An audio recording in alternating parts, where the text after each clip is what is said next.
Fala galerinha do xadrez, tudo beleza? Magnus Carlsen está de volta jogando o torneio Championship Tour Chessable Masters 2024. Torneio de partidas rápidas, do jeito que ele gosta. Ele agora só joga rápidas e blitz. Não joga mais partidas pensadas Magnus Carlsen. E agora ele está jogando contra Wesley So, jogador filipino, gigante que joga pelos Estados Unidos. Vale dizer uma coisa, o par de bispos no xadrez é uma configuração onde o jogador ali tem, por exemplo, os dois bispos contra dois cavalos, par de bispos contra par de cavalos. É consenso no xadrez que em posições com poucos peões, onde existem posições abertas, vamos falar assim, né? O par de bispos é superior ao par de cavalos. E em posições fechadas, onde os peões estão todos atravancados, tem muito peão no tabuleiro, os cavalos são superiores aos bispos. Afinal de contas, eles conseguem pular por cima das peças. Vamos ver aqui uma quebra de paradigmas aqui nessa partida. Wesley So abre com peão dama. Temos aqui o Magnus Carlsen vai fazendo uma formação da defesa índia do rei. Uma defesa que os jogadores, grandes jogadores da história, jogavam frequentemente isso. Garry Kasparov, Mikhail Tal, Judith Polgar, Bob Fischer. Acontece que hoje em dia a turma tem tido receios de jogar a defesa índia do rei aí. Por que será? O Magnus Carlsen tá jogando. Será que só saiu de moda e daqui a pouco volta? Vamos ver. Aqui E4 foi jogado pelo Wesley So indo pra cima. D6 controla o avanço no centro. O bispo vem para E2, roque, coloca o rei em segurança. E depois de cavalo F3, E5, a ruptura tão sonhada aqui das negras. E roque coloca o rei em segurança. Rafa, e esse peão caindo aí, né? Na verdade, ele não tá caindo depois aqui de, por exemplo, da troca de damas.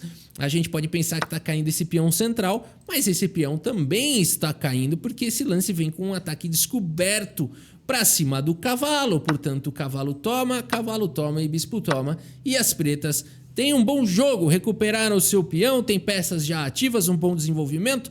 Podem seguir felizes na partida. Portanto, nenhum problema em jogar esse lance E5. Na verdade, é muito bom. Roque coloca o rei em segurança. Bispo vem para casa de G4. Bispo E3 desenvolve uma peça. Temos aqui o lance do Magnus Carlsen. Bispo por cavalo, enfraquecendo um pouco o controle da casa central.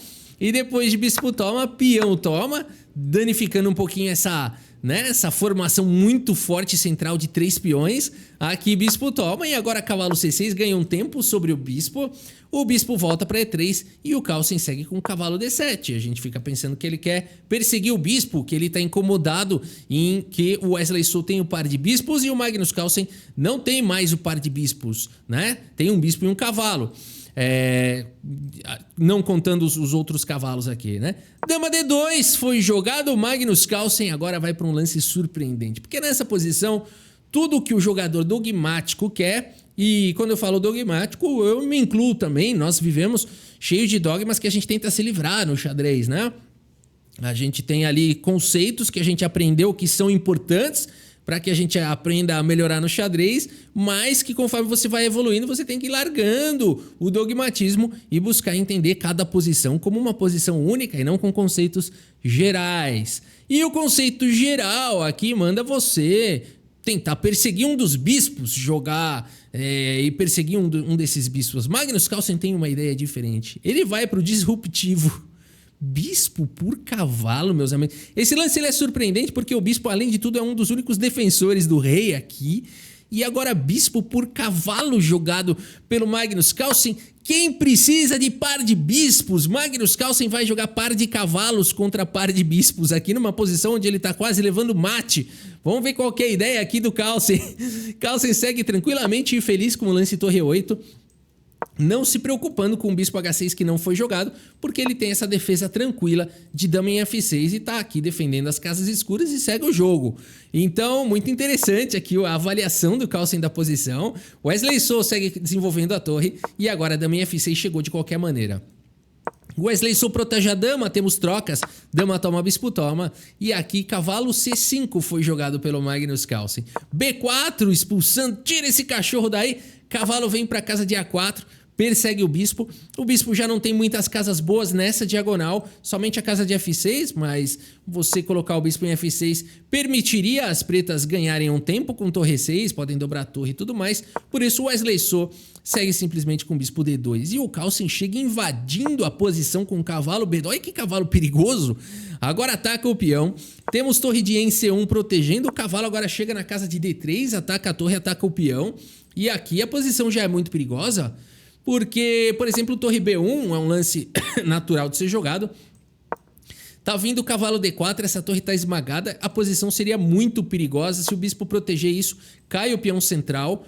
Cara, esse par de cavalos aqui tá colocando o par de bispos na borda, nas cordas, né? Inacreditável o que o Magnus Carlsen tá fazendo aqui. Por isso o Wesley So só tem um lance bom. Na verdade, a torre D1 também funciona, mas tá levando o cavalo D4. Por isso o Wesley So vai pro lance torre C3. Olha que ideia bacana do Wesley. Entregando o peão aqui de B4. Opa, o que você fez aqui, Rafa? Você perdeu o jogo aqui. É outro cavalo, calma. Aqui tá levando A3, né? Aqui o Magnus Carlsen segue com o cavalo por peão. E agora a torre B3 jogado pelo Wesley So, colocando pressão no peão de B7. No entanto, existiu uma execução mais forte do que essa, que seria o lance torre B1. E a gente já vai ver por quê. O Wesley So segue com o lance torre B3, que parece muito forte, mas olha a ideia do Carlsen agora. A5 protege o cavalo mais uma vez. A3 e parece que o Carlsen vai ter que tirar o cavalo daí, mas agora cavalo D4. Opa! E agora é o seguinte, meus amigos. Essa torre aqui, ela virou um alvo, né? Aqui você não pode tomar o cavalo porque cai a torre, além de tudo, com um bom ataque. Por isso, o torre B2 foi jogado e o Carlsen ganha agora esse tempo para jogar cavalo em C2, atacando a torre, não dando tempo de capturar o peão. Por isso, torre de A em A2 e agora cavalo por bispo, ganhando um tempo para escapar, dando a outra casa aqui para o cavalo. Esse aqui vem com cheque, G por F3, danifica os peões e o cavalo vem para D4, atacando o peão. Mas o Wesley So segue com torre por peão e vai para o contra-jogo. Tem uma torre muito bem posicionada na sétima horizontal. Carlsen captura o peão, tem um peão a mais. No momento, o rei vem para G2 e aqui um lance muito corajoso do Carlsen. Cavalo H4, cheque. Um cavalo quase que sem volta, né? A gente fica olhando, mas que lance bizarro é esse? Porque o peão aqui, o cavalo não pode vir para cá, também não pode vir para cá, também não tem mais nenhuma casa agora mais para esse cavalo.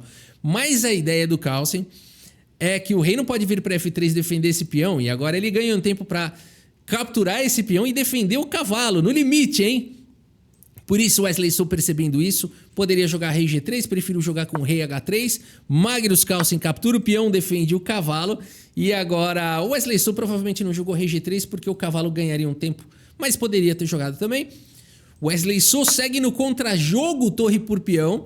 Temos agora cavalo em F5, torre B2, trazendo a outra torre para o jogo. E agora Carlsen, torre E2, amarrando a defesa dessa torre aqui, não permitindo dobrar na sétima. Por isso o bispo C3 foi jogado e temos trocas. Torre toma, bispo toma e com isso Magnus Carlsen anula a possibilidade do Wesley So dobrar as torres na sétima horizontal. E segue agora com H5. Criou aqui uma barreirinha para o rei, não passarás. A partida segue com A4, G5 indo para cima.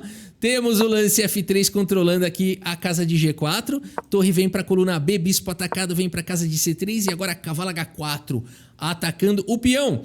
C5 exclama aqui pelo Wesley So, indo para um contra-jogo violento.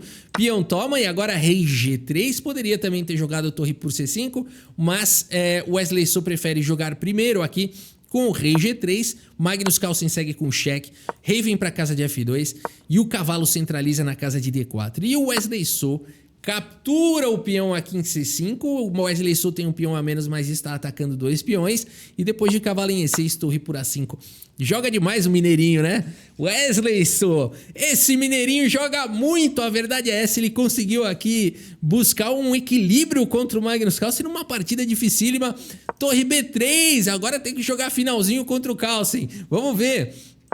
O bispo escapa, a torre crava o bispo, o rei vem para E1, notem que existe uma pressão aqui em G5, Magnus Carlsen sabe disso. Como é que ele vai lidar com isso? Ele dá cheque, repete um pouquinho aqui a posição e segue agora com torre A2. Olha que lance interessante do Carlsen, porque aqui ele poderia ir para o empate. Magnus Carlsen busca suas chances com torre A2, deixando a torre amarrada na defesa. Wesley So vai para cima de qualquer maneira, afinal de contas, depois das trocas ainda está caindo o peão de H. Mas o Carlsen tem uma ideia interessante. Cavalo D4. E esse lance ataca o peão de F3 e ameaça ganhar aqui o bispo. Por isso, H4 foi a ideia do Wesley So, protegendo o bispo. Carlsen recupera o peão, são 2 peões aí para cada um. Rei vem para casa de F1 e agora rei G7. Temos um final difícil, torre A6 tenta cortar o rei. E agora qual a ideia do Carlsen? Cavalo cheque, rei vem para G1, cavalo volta. A5 dispara o peão passado. F6 ataca o bispo sai para F4, rei G6 prometendo trazer o rei. Cara, que final perigoso. Wesley So segue com torre A8, dando espaço para o peão avançar, dar cheque e ganhar a partida. Magnus Carlsen já joga o rei atacando o bispo volta, vem para casa de C7, rei E4. E aqui, cara, ele já tá começando a trazer peças para dar mate. Então isso aqui tá complicado, por isso torre B8 foi jogado pelo Wesley So e o ponto todo é esse. Essa é a beleza do xadrez. Essa posição é assustadora. Os computadores podem dar essa posição como equilibrada. Não tem nada de assustador, tá empatado. O computador levaria 1 milésimo de... 1 milímetro de segundo, né? 1 milésimo de segundo para fazer os lances aqui e empatar essa partida. Mas o ser humano tem muita dificuldade, porque, sério, na prática, como você vai impedir aqui esse checkmate, né? O bispo não tem a casa de 5, as peças estão cooperando muito firme, Magnus Carlsen tá indo pra cima. E por isso, nesse momento, onde o Carlsen tem 23 segundos e o Wesley So tem apenas 11, o Wesley So tem que gastar muito tempo. A questão do xadrez é essa. Carlsen vai ficar colocando problema, e o Wesley So uma hora ou vai errar, ou vai cair o tempo. Torre A4 foi jogado pelo Magnus Carlsen, evitando os cheques. Aqui, notem que o lance rei F3 não funcionaria. Torre B3 cheque, você vai voltar. E aqui, torre B4, vai ficar dando cheque. Portanto, o Wesley So tem esse recurso e nisso ele vai ganhar alguns segundinhos de acréscimo. Por isso, o Magnus Carlsen evita os cheques aqui, um lance muito esperto, né? Notem que esse peão não tá defendendo a torre, esse peão tá descendo. Cuidado com esses finais aí, a gente não sabe se o peão tá subindo ou descendo, não é verdade? Cuidado também para não ser enganado. O cara dá cheque aqui, você toma e ele ainda pode promover, hein? Ele volta o peão para a primeira horizontal e ainda promove. Cuidado. Aqui a gente tá olhando na visão das negras, esse peão tá descendo. A partida seguiu... Eu já promovi peão errado em vídeo já, não sei se vocês lembram já até promovi peão errado. Torre B3 foi jogado pelo Wesley So e agora o Magnus Carlsen vai para esse lance F5 que continua trazendo problemas muito práticos para cima do Wesley So. Né? Como é que você vai parar agora essa galera chegando? Esse peão tá paralisado. Magnus Carlsen coloca um problema muito sério pro Wesley So. E nessa posição, Wesley Mineirinho, meus amigos. Acabou o tempo dele, né? Nem abandonou aqui a partida. Aqui ele acabou a partida, né? Porque acabou o relógio, acabou o tempo dele aqui. Como o Magnus Carlsen ainda tem material suficiente para dar mate, a vitória é dele, né? Se o Magnus Carlsen tivesse apenas o rei no tabuleiro, e aí seria empate. Não teria material suficiente para dar checkmate. Mesmo caindo o tempo, né, do adversário, é empate. Uma bela vitória do Magnus Carlsen, vale dizer que o Wesley So segurou bem demais. O computador aponta que dá pra segurar isso aqui de brancas, eu tenho minhas dúvidas. Se ele jogasse mais uns 50 lances aqui, eu acho que o Carlsen espremia essa vitória. É a típica posição de esmagamento, anaconda, que o Magnus Carlsen gosta de jogar, né? Mas é isso, por isso passa pra frente o Magnus Carlsen, mas o Wesley So mostrando por que ele é, né, esse jogador aí gigante também de rápidas de blitz e também de campeão mundial do Chess 960, né, um jogador sensacional. É isso, meus amigos, espero que vocês tenham gostado aqui dessa partida do vídeo. Muito obrigado pela sua audiência, um grande abraço para todos vocês e até a próxima, valeu!